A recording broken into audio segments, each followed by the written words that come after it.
Shalom saudara, apa kabar dimanapun saudara berada sekarang? Tentu harapan saya saudara sehat secara jasmani dan juga secara rohani. Sebentar kita akan belajar firman Tuhan, program Bible Study CK7, atau program yang sangat memberkati saya secara pribadi, saudara. Nah, sebelum kita belajar firman Tuhan, mari kita memuji dan menyembah Tuhan. Mari saya ajak kita untuk tenangkan diri sama-sama. Mari kita puji dan sembah Tuhan. Gunakan kesempatan ini, saudara, untuk menghampiri Tuhan kita.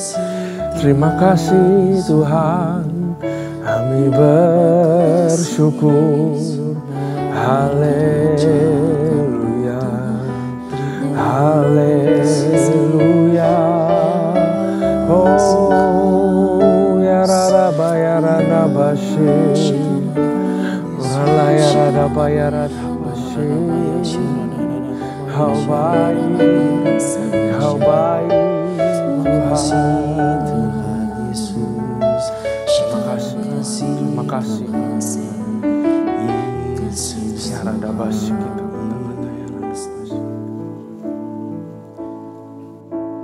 bukan dengan barang fana kau membayar dosaku. Dengan darah yang mahal, tiada noda dan celah. Bukan dengan emas perak kau menebus diriku. Oleh segenap kasih dan pengorbananmu, ku telah mati dan tinggalkan cara hidupku yang lama. Semuanya sia-sia dan tak berarti lagi. Hidup ini ku letakkan pada mezbah-Mu ya Tuhan. Jadilah padaku seperti yang Kau ingini.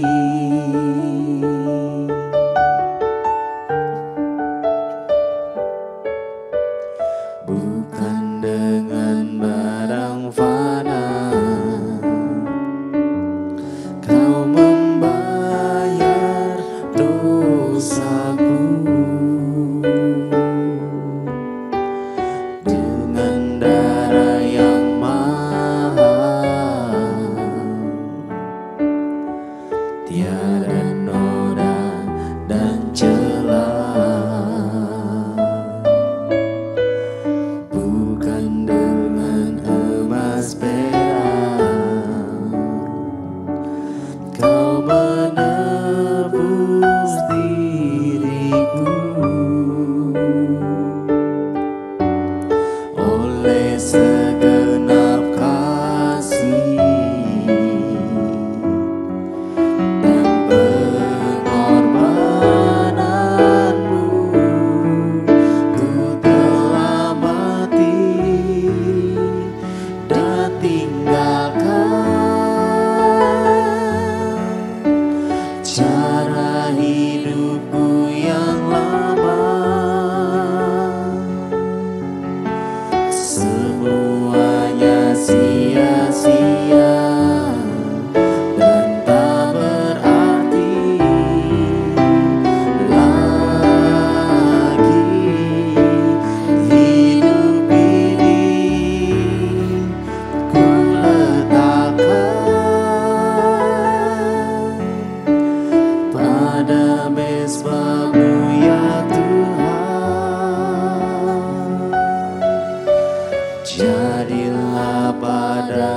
seperti yang Kau ingini.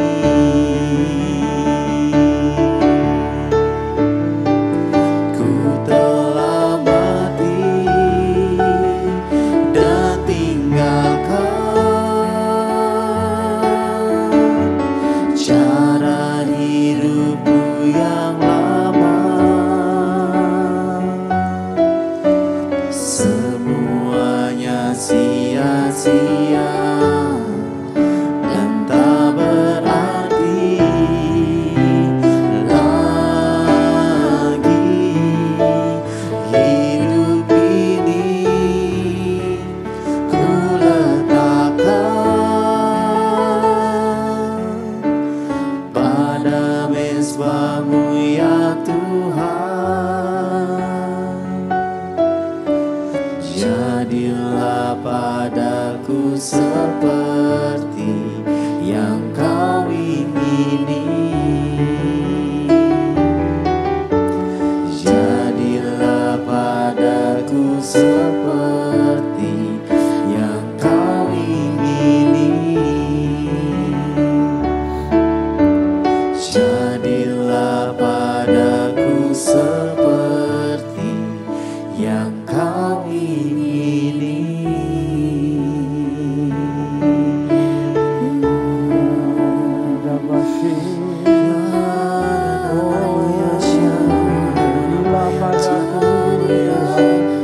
Jadilah padaku Tuhan.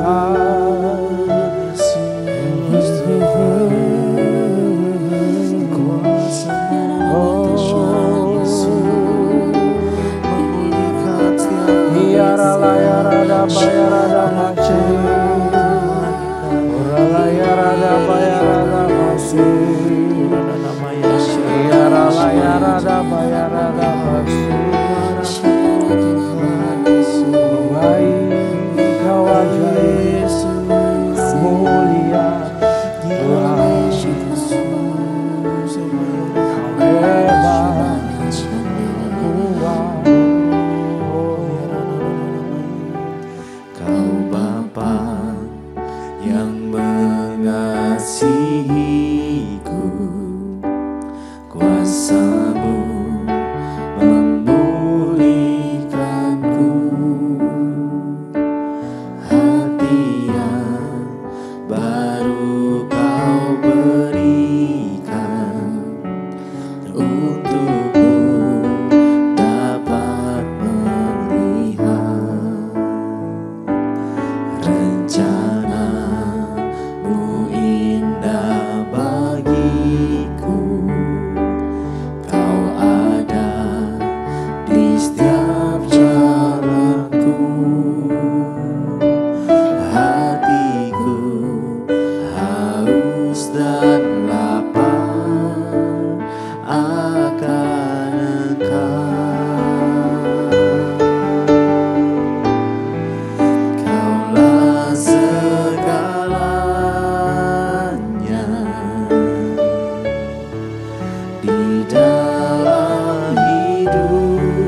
sempadan Rajaku.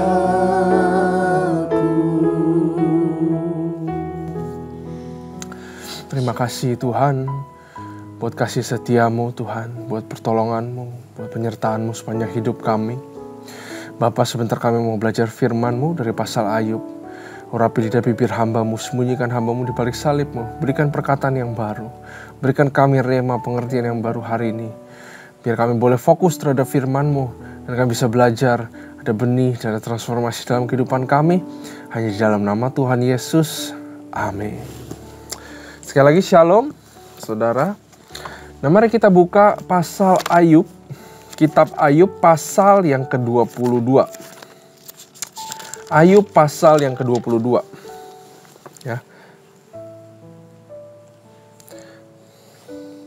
Perikopnya adalah Elifas menganjurkan supaya Ayub bertobat daripada dosanya yang besar.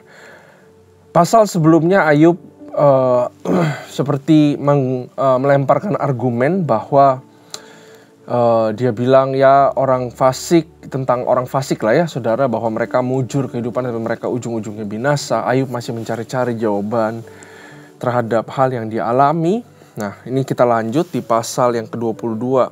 Nah, Elifas menganjurkan supaya Ayub bertobat daripada dosanya yang besar. Kalau saya nggak salah saudara, di ayat 4 dia udah ngomong ini, di ayat 22 dia masih begini. Cara encourage orang juga bisa beda-beda, nggak harus seterusnya sama begitu terus. Ya, teman-teman Ayub rasanya terjebak di dalam pemikiran mereka sendiri tentang apa yang dialami oleh Ayub. Nah, marilah kita orang Kristen juga janganlah kita terjebak di dalam pemikiran sendiri dalam segala sesuatu dalam kehidupan kita, saudara. Jangan selalu pikir bisnis harusnya begini. Jangan harus pikir, oh tentang finance, manage-nya harusnya begini. Tentang masa depan anak saya harus begini. Tentang gereja harus begini. Marilah kita terbuka pikirannya, mengalami pembaharuan budi. Ya, mengalami transformasi paradigma. Kita harus level up, saudara. Ya, jangan kita sampai terjebak di dalam pemikiran kita sendiri yang begitu terus, saudara. Karena itu bisa bahaya. Nah, mari kita baca ayat yang pertama. Maka Elifas orang Teman menjawab, apakah manusia berguna bagi Allah? Tidak. Orang yang berakal budi hanya berguna bagi diri sendiri. Saudara, menurut saya manusia berguna bagi Allah karena Allah adalah kasih. Dan kasih itu butuh objek, saudara. Sehingga Allah memilih manusia untuk menjadi objek kasihnya. Allah memilih untuk tidak hidup sendiri, tapi dia memilih untuk hidup di dalam kita. Ya, supaya orang-orang yang belum mengenal Kristus bisa mengenal Kristus lewat kita yang diubahkan lewat Allah. Allah butuh kita butuh Allah. Makanya partnership, saudara. Ayat ketiga, apakah ada manfaatnya bagi yang maha kuasa kalau engkau benar atau keuntungannya kalau engkau hidup saleh? Nah, ini betul, saudara. Karena sebenarnya hidup benar keuntungannya adalah kita. Apakah karena takutmu akan Allah maka engkau dihukumnya dan dibawanya ke pengadilan? Bukankah kejahatanmu besar dan kesalahanmu tidak berkesudahan? Saudara, dia bisa bilang kesalahanmu besar dan kejahatanmu kesalahan tidak berkesudahan, kejahatanmu besar, saudara. Ini udah nuduh sih kalau saya bilang. Ya, ayat 6. Karena dengan sewenang-wenang engkau menerima gadai dari saudara-saudaramu dan merampas pakaian orang-orang yang melarat, orang yang kehausan tidak kau beri minum air, orang yang kelaparan tidak kau beri makan. Rasanya ini udah mulai kelewat batas ya. Ayat 8, tetapi orang yang kuat dialah yang memiliki tanah, orang yang disegani dialah yang mendudukinya. Janda-janda kau suruh pergi dengan tangan hampa, dan lengan yatim piatu kau remukan. Itulah sebabnya engkau dikelilingi perangkap dan dikejutkan oleh kedahsyatan dengan tiba-tiba. Terangmu menjadi gelap sehingga engkau tidak dapat melihat dan banjir meliputi engkau. Bukankah Allah bersemayam di langit yang tinggi? Lihatlah bintang-bintang yang tertinggi yang betapa tingginya. Tetapi pikirmu tahu apa Allah? Dapatkah ia mengadili dari balik awan-awan yang gelap? Awan meliputi dia sehingga ia tidak dapat melihat. Ia berjalan-jalan sepanjang lingkaran langit. Apakah engkau mau mengikuti jalan lama yang dilalui oleh orang jahat? Mereka yang telah direnggut sebelum saatnya, yang alasnya dihanyutkan sungai. Mereka yang berkata kepada Allah, pergilah daripada kami, dan yang maha kuasa dapat berbuat apa terhadap kami. Namun dialah juga yang memenuhi rumah mereka dengan segala yang baik. Tetapi rancangan orang fasik adalah jauh daripada aku. Hal itu dilihat oleh orang benar dan mereka bersukaria. Orang yang tidak bersalah mengolok-olok mereka. Sungguh lawan kami telah dilenyapkan, dan peninggalan mereka telah habis dimakan api. Berlakulah ramah terhadap dia supaya engkau tentram. Dengan demikian engkau memperoleh keuntungan. Nah, jadi saudara perhatikan di sini Elifas itu mengasih teori kepada Ayub bahwa kalau kamu berbuat baik, kamu pasti dapat baik. Kalau kamu berbuat jahat ya kamu kena begini ya. Kamu kan berbuat jahat ya. Dia tuduh dengan asumsi. Jadi nomor satu ada asumsi. Nomor dua, dia mengajarkan doktrin tentang transactional God. Seolah-olah Tuhan itu seperti sifatnya seperti transaksi gitu loh. Kalau saya bayar A ya dia balikin. Kalau saya nggak bayar ya kena hukum. Istilahnya gitu, seperti transaksi. Hubungan yang nggak luas seperti bapak anak. Ya, saya mengerti kenapa dia bisa begini karena ini memang masih lama sekali sebelum ada mereka mengenal yang namanya kasih karunia. Ya, mata ganti mata, gigi ganti gigi, seperti itu saudara. Ayat 22, terimalah apa yang diajarkan mulutnya dan taruhlah firmannya dalam hatimu apabila engkau bertobat kepada yang maha kuasa dan merendahkan diri. Apabila engkau menjauhkan kecurangan dari dalam kemahmu. Membuat biji emas ke dalam debu, emas kofir ke tengah-tengah batu-batu sungai.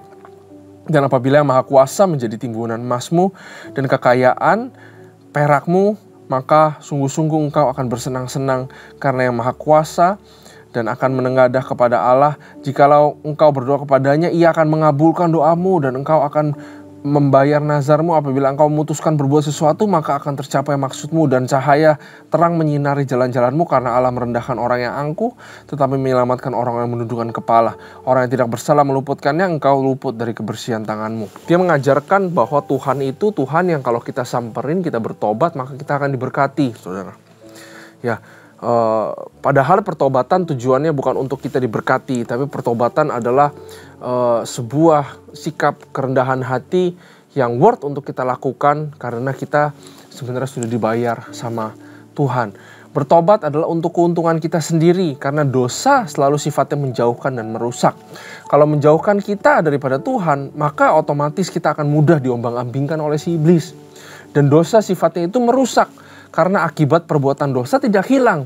Ya, apabila saudara melakukan dosa pasti akan ada konsekuensi yang harus dihadapi. Tapi Tuhan bukanlah Tuhan yang transaksional. Tuhan adalah Tuhan yang relational. Dari perjanjian lama Tuhan mau bergaul erat dengan umat Israel. Dia mau hadir di tengah-tengah umat Israel. Harusnya mengerti bahwa Tuhan itu Tuhan yang relational. Bukan Tuhan yang transaksional. Kamu menyembah, kamu diberkati. Kamu nggak menyembah, kamu dihukum. Kamu murtad, kamu dihukum. Kamu datang ke Tuhan, kamu dikembalikan kekayaannya semua segala macam. That's transactional, itu nggak benar, saudara. Perihal mengenai asumsi, saudara, sering sekali dari kita belajar sampai sekarang di Bible Study, sering sekali kita melihat berbagai macam pengajaran atau peringatan tentang yang namanya asumsi. Terutama di dalam kitab Ayub ini banyak sekali. Kalau kita lihat tentang asumsi itu adalah lawan daripada truth atau ketidakbenaran. Ya, isi daripada gosip, saudara, orang-orang yang suka gosip, isinya semua asumsi, saudara. Jadi orang yang berasumsi sebenarnya sangat punya potensi besar untuk jadi orang-orang yang tukang gosip, saudara. Ya, asumsi adalah pembunuh hubungan. Asumsi tidak membawa keuntungan sama sekali. Coba saudara pikir. Saudara asumsi tentang orangkah? Saudara asumsi tentang kejadian yang menimpa saudara? Saudara asumsi tentang hari besok? Saudara asumsi tentang keadaan ekonomi misalkan atau segala macam, sama sekali nggak membawa keuntungan karena nggak ada kebenaran di dalam itu. Ya, buat apa kita capek-capek asumsi, saudara? Ya, mari kita belajar untuk berhenti asumsi supaya hati tetap bersih. Ya, itu inti tujuannya. Obat daripada asumsi itu apa, saudara? Belajar mengubah perspektif kita tentang orang itu. Belajar ubah perspektif kita tentang orang itu. Jangan buru-buru mengambil kesimpulan. Kalau orang itu benar berbuat salah, ubahlah perspektif bahwa dia sedang mengalami proses dan dia akan kembali menjadi orang yang lebih baik. Ya, dia sedang dibawa ke level yang lebih baik. Posisikan diri kita terhadap orang yang mengalaminya. Jangan berikan cambukan lebih. Asumsi itu memberikan cambukan ke orang, saudara. Apalagi orang yang sedang mengalami yang namanya suffering. Asumsi, judgment, itu cambukan yang lebih. Sedangkan kalau kita lihat apa yang Ayub butuhkan, apa yang dibutuhkan orang saat orang sedang berduka, selalu nomor 1 dimengerti, nomor 2 dipercaya, dan nomor 3 dimotivasi. Cuman 3 itu, saudara. Saudara mau jadi great counselor, saudara mau jadi orang yang bisa counseling orang, mengerti, belajar mempercayai, dan belajar memotivasi. 3 itu yang sebenarnya dibutuhkan oleh Ayub. Tapi missing ya daripada teman-temannya. Teman-temannya datang tidak bawakan sesuatu apapun yang add value kepada kehidupan Ayub. Ya. Nah, saudara, refleksi buat kita. Kita punya teman, saudara. Kita hidup di dalam tatanan masyarakat.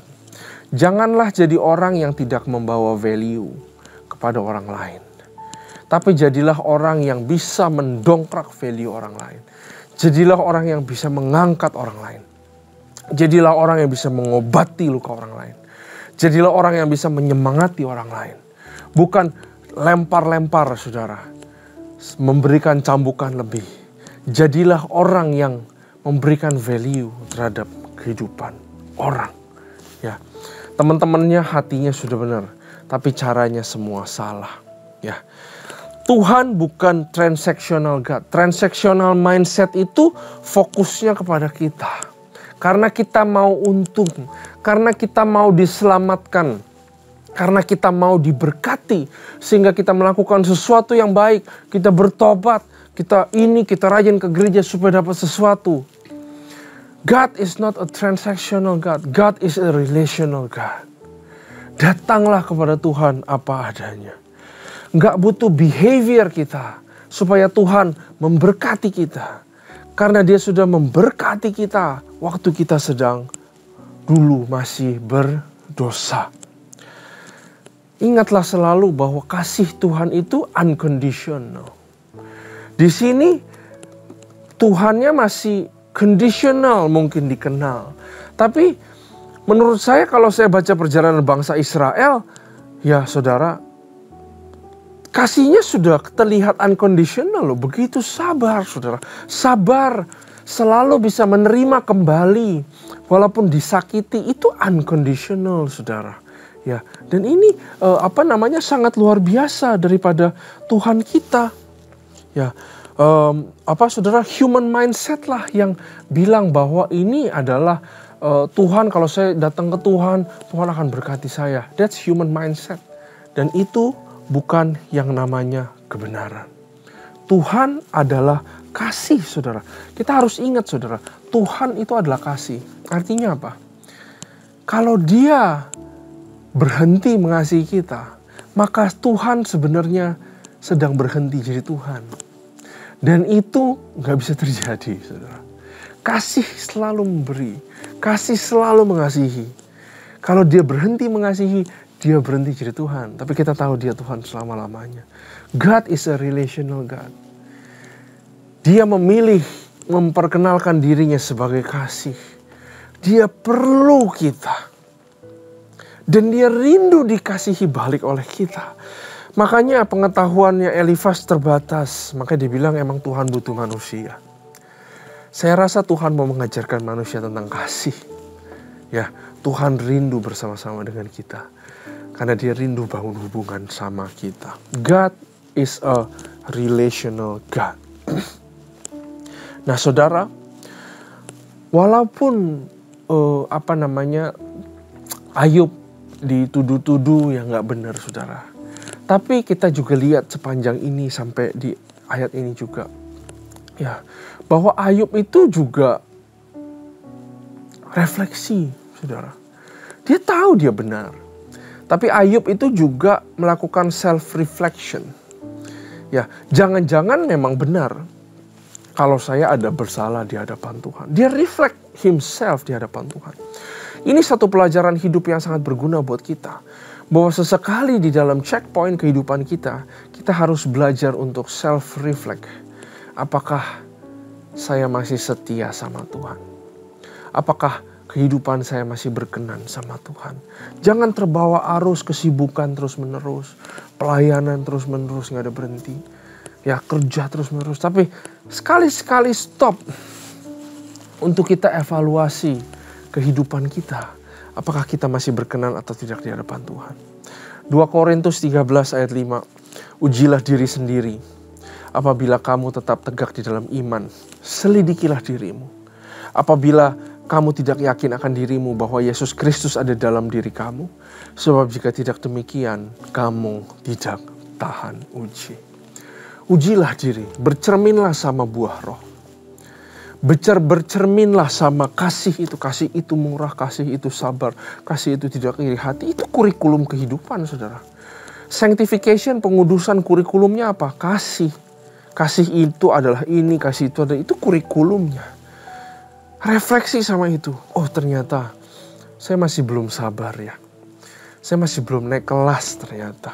Refleksi. Buah roh, penguasaan diri, kasih, iman. Saudara, refleksikanlah terhadap hal-hal itu. Supaya kita bisa beroleh hikmat. Dan kita bisa hidup dengan arif dan bijaksana di dalam hari-hari yang jahat seperti ini. Ya, jangan asumsi, self-reflection. Dan selalu di dalam suffering, kita ingat bahwa God is not a transactional God. Bukan karena saya gak berhasil bayar upeti, Tuhan kasih saya malapetaka. Tapi Tuhan itu selalu memberi yang terbaik. Trust Him. Trust God. Dia adalah Tuhan yang mengasihi saudara. Dia Tuhan yang mengasihi saya. Apapun yang terjadi tetap bertahan di dalam iman. Apapun yang terjadi tetap bertahan di dalam pengharapan. Amin. Terima kasih Tuhan buat firman ini. Kami belajar banyak untuk kita tidak asumsi, untuk kita selalu ingat bahwa Kau adalah Tuhan yang adalah kasih. Ajari kami Tuhan, selidiki hati kami, apakah kami berkenan di hadapan-Mu ya Bapa. Korek yang busuk Tuhan, kami mau bertobat ya Tuhan. Aku berdoa buat jemaat-Mu, biar kami semua boleh introspeksi diri. Dan kami boleh bertobat dan kembali Tuhan ke jalan yang benar ya Bapa. Terima kasih Tuhan, terima kasih ya Bapa. Kami serahkan semuanya pada tangan-Mu. Hanya di dalam nama Tuhan Yesus Kristus kami telah berdoa. Haleluya. Amin. Tuhan Yesus memberkati.